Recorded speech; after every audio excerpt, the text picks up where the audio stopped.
दोस्तों, प्रेमी और प्रेमिका के बीच पूरे 3 साल का पति पत्नी की तरह का रिश्ता रहता है और वह दोनों एक दूसरे से काफ़ी ज़्यादा खुश रहा करते थे। लेकिन बस एक छोटी सी बात के लिए प्रेमी की जान प्रेमिका ऐसी ले लेती है जिसे सुनकर आप लोगों के पैरों तले जमीन खिसक जाएंगे। दोस्तों, आखिर प्रेमिका ऐसी कौन सी बात अपने प्रेमी को बोल देती है कि प्रेमी को ऐसा कदम उठाना पड़ जाता है। नमस्कार दोस्तों, आज हम आप लोगों के सामने एक ऐसी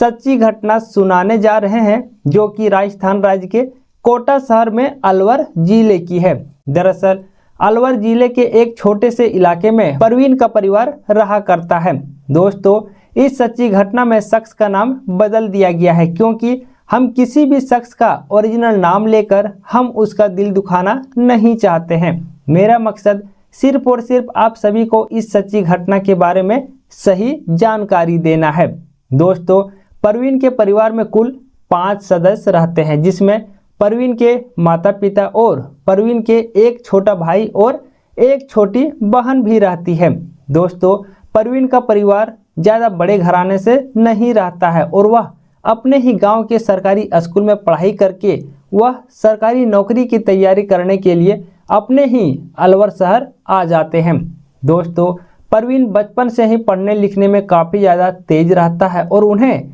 अपने मेहनत पर पूरा विश्वास रहता है कि हम सरकारी नौकरी एक न एक दिन जरूर निकाल लेंगे। दोस्तों, अब इसी विश्वास पर परवीन अपने शहर में रूम लेकर सरकारी नौकरी के लिए कंपटीशन करना शुरू कर देते हैं, जिसमें वह रोजाना अपने रूम से खाना खा पीकर दोपहर के लिए टिफिन लेकर अपने ही रूम से 2 किलोमीटर दूर एक लाइब्रेरी में चले जाते थे क्योंकि वह अपने रूम पर उतना अच्छे से पढ़ाई नहीं कर पाता था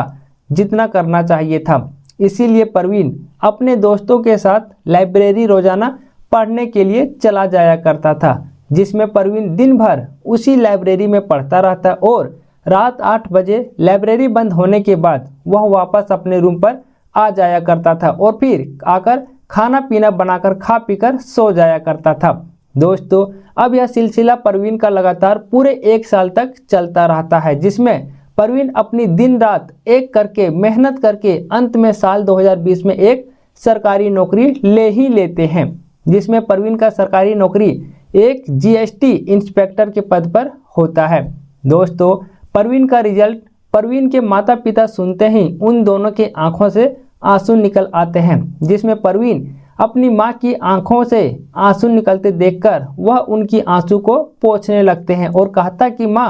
आपको तो खुश होना चाहिए था लेकिन आप तो रोने लगी हो, आखिर क्यों? ऐसा क्या बात है कि आप रो रही हो? तो परवीन की मां कहती कि बेटा, मैंने कभी सपने में भी नहीं सोचा था कि मेरे परिवार में कोई सरकारी नौकरी ले पाएंगे, लेकिन बेटा तूने मेरा सपना सच ही कर दिया है और अब हम दोनों माता पिता का सर भी ऊंचा कर दिया है। बेटा, यह आंसू खुशी के आंसू है। पिछले 10 से 15 सालों से अपने घर की आर्थिक स्थिति इतनी खराब हो चुकी थी कि मुझे तुम्हें पढ़ाने का हिम्मत नहीं हो रहा था, लेकिन तूने खुद से मेहनत करके अपने माता पिता का सर ऊंचा कर दिया है। दोस्तों, अब परवीन के माता पिता को सबसे ज़्यादा खुशी तो यह रहता है कि हमारा बेटा का सरकारी नौकरी अपने ही अलवर शहर में ही मिली है। हम लोगों को जब भी मन करेगा हम लोग आराम से अपने शहर जाकर अपने बेटे से भेंट मुलाकात करते रहेंगे। दोस्तों, अब परवीन का रिजल्ट आने के बाद उनकी पोस्टिंग अपने ही अलवर शहर में हो जाती है। अब परवीन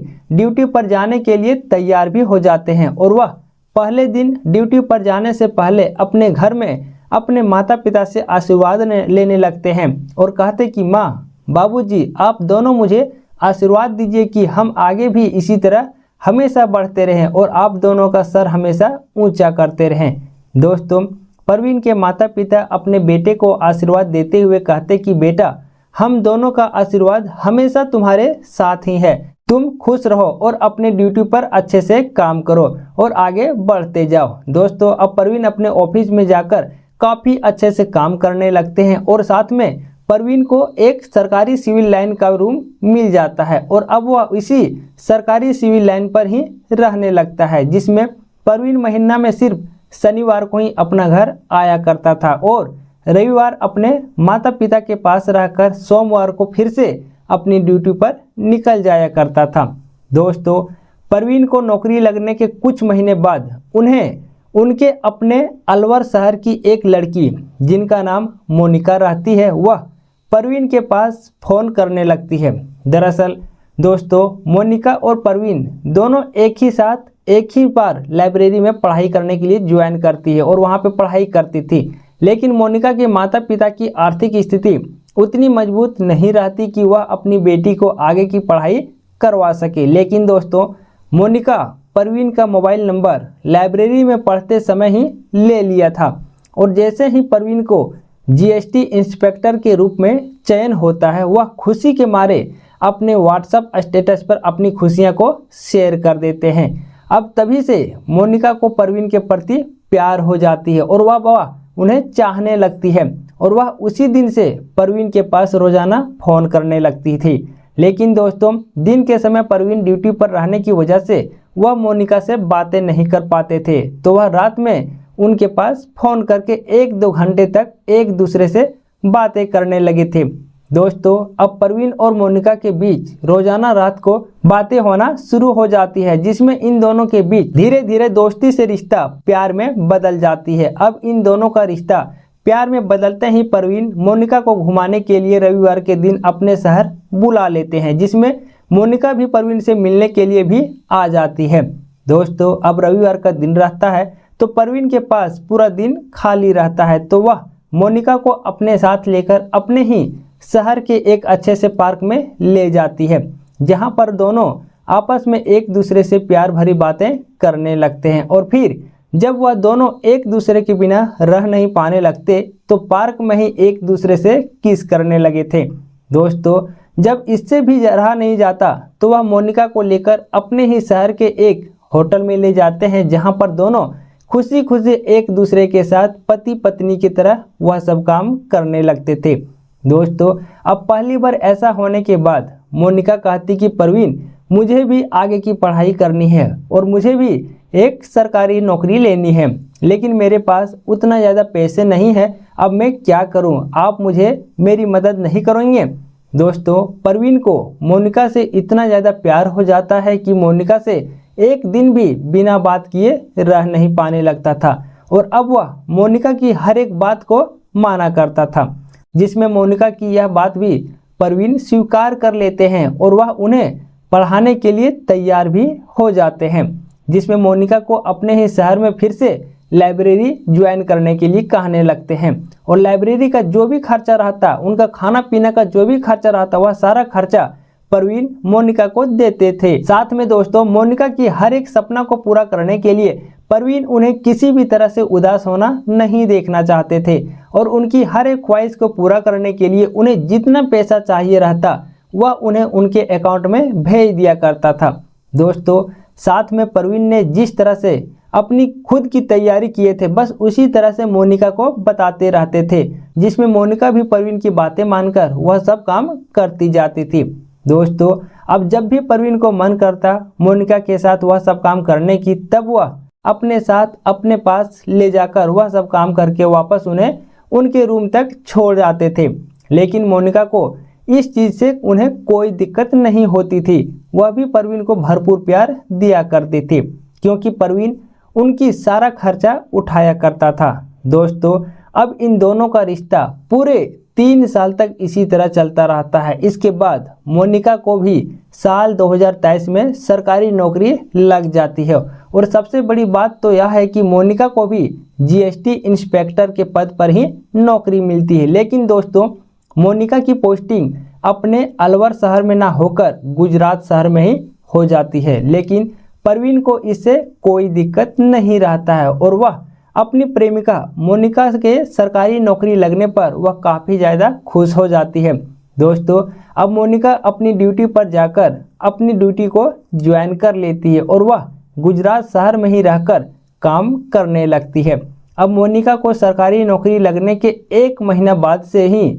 उन्हें अपने ही ऑफिस में एक सीनियर जीएसटी ऑफिसर से प्यार हो जाती है और अब वह उन्हीं जीएसटी ऑफिसर से वह सब काम करने लगते हैं। लेकिन दोस्तों, इसके बारे में परवीन को कुछ भी हवा तक नहीं लगता, कुछ भी पता भी नहीं चलता था, क्योंकि मोनिका रोज रात को ही सिर्फ 1-2 मिनट के लिए परवीन से बातें करती थी और फिर कुछ ना कुछ बहाना करके फ़ोन को काट देती थी। दोस्तों, अब पूरे 2 साल तक इसी तरह मोनिका और मोनिका के ऑफिस में उनके सीनियर जीएसटी ऑफिसर के बीच वह सब काम होता रहा। लेकिन दोस्तों, अब 12 सितंबर 2025 को मोनिका अपने शहर अलवर आई हुई रहती है, तो वह सोचती कि क्यों ना एक बार परवीन से मिल लिया जाए, क्योंकि उसने हमें मुश्किल के समय में काफ़ी ज़्यादा मदद भी किया था। अब मोनिका परवीन के पास जाकर थोड़ा पूरा बातें करने लगती है। तभी परवीन को लगता है कि अब मुझे मोनिका को शादी के लिए प्रपोज कर देना चाहिए, क्योंकि पूरे 5 सालों से हम दोनों एक दूसरे से रिलेशनशिप में रह रहे हैं, तो शादी कर लेना ही हम दोनों के लिए बेहतर होगा। दोस्तों, अब परवीन मोनिका को शादी के लिए प्रपोज कर देते हैं, जिसमें मोनिका शादी के लिए साफ साफ इनकार कर देती है और वह कहती कि मुझे आपसे प्यार नहीं है, मुझे अपने ही ऑफिस के सीनियर जीएसटी इंस्पेक्टर से प्यार हो गया है और मैं अब उन्हीं के साथ शादी भी करूंगी। दोस्तों, अब यह बात सुनकर परवीन का दिल टूट जाता है और वह सोचने लगते हैं कि मैंने पिछले 3 सालों से इन्हें इनकी हर एक सपना को पूरा करने के लिए दिन रात एक करके मेहनत करके मैं हर एक परिस्थिति में इनका साथ दिया हूँ। यहाँ तक कि जब यह कहती थी मैं उस वक्त उसे पैसे दिया करते थे, लेकिन अब यह मुझे छोड़कर किसी दूसरे से प्यार करने लगी है। दोस्तों, अब वह यही बात सोच सोच कर काफ़ी ज़्यादा परेशान हो जाता, काफ़ी ज़्यादा चिंतित हो जाता है और वह भी काफ़ी ज़्यादा डिप्रेशन में भी चला जाता है। इसके बाद वह एक कागज़ का टुकड़ा निकालता है अपने रूम से और फिर उसी कागज़ के टुकड़े में साफ साफ अक्षरों में लिखते हैं कि हमारी मौत का कारण हमारी प्रेमिका मोनिका है, क्योंकि इसने मुझे धोखा दिया है। दोस्तों, अब कागज़ के टुकड़े में अपने दिल की सारी बात लिखकर वह अपने आप को खुदकुशी कर लेते हैं और अपनी जान को हमेशा हमेशा के लिए गंवा देते हैं। दोस्तों, परवीन को अपने रूम पर खुदकुशी करते समय वहां पर कोई नहीं रहता है। अब खुदकुशी करने के कुछ घंटे बाद परवीन के छोटा भाई और बहन परीक्षा देकर रूम पर आ जाते हैं, क्योंकि परवीन अपने भाई बहन को अपने ही साथ अपने ही रूम पर रखा करते थे। अब यह दोनों अपने परवीन भैया को फंदे से लटकते देखकर उन दोनों के होशो हवास उड़ जाते हैं और वह दोनों